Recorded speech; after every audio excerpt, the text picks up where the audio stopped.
Urdu course کے معزز ناظرین، میرا نام ہے باسط ملک اور میری طرف سے آپ کو السلام علیکم۔ ناظرین گرامی، حضرت سلیمان علیہ السلام بادشاہ بننے کے بعد آپ نے ایک نہایت عالیشان اور پرتکلف مکان بنوایا جس کا رقبہ 36 کوس تھا۔ اس مکان کو سونے چاندی کی اینٹوں سے بنایا گیا جس کی دیواروں اور چھتوں پر یاقوت اور زمر جڑے ہوئے تھے۔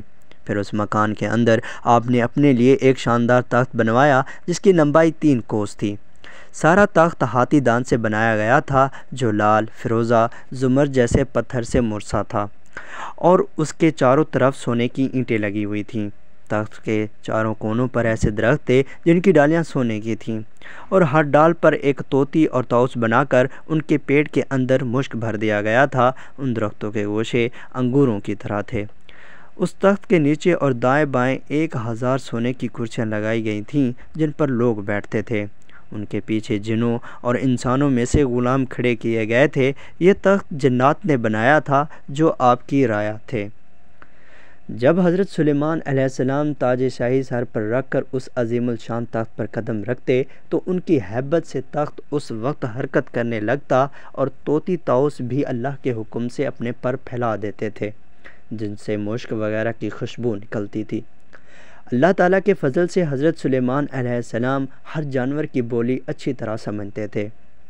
جب آپ تاج شاہی سر پر رکھتے تو تمام پرندے تخت کے اوپر معلق ہو کر آپ کے سر پر سایہ کرتے تھے۔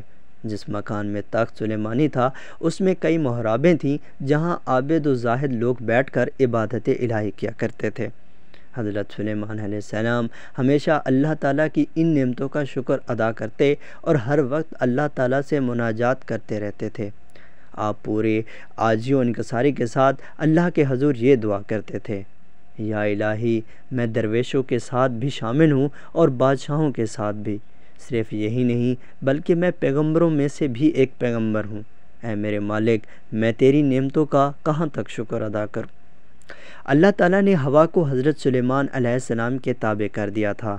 جب آپ اپنے عظیم الشان تخت پر بیٹھ کر تخت کو چلنے کا حکم دیتے تو تخت اتنی تیز رفتاری سے چلتا کہ آپ ہزاروں کوس کا فاصلہ چند منٹوں میں طے کر آتے۔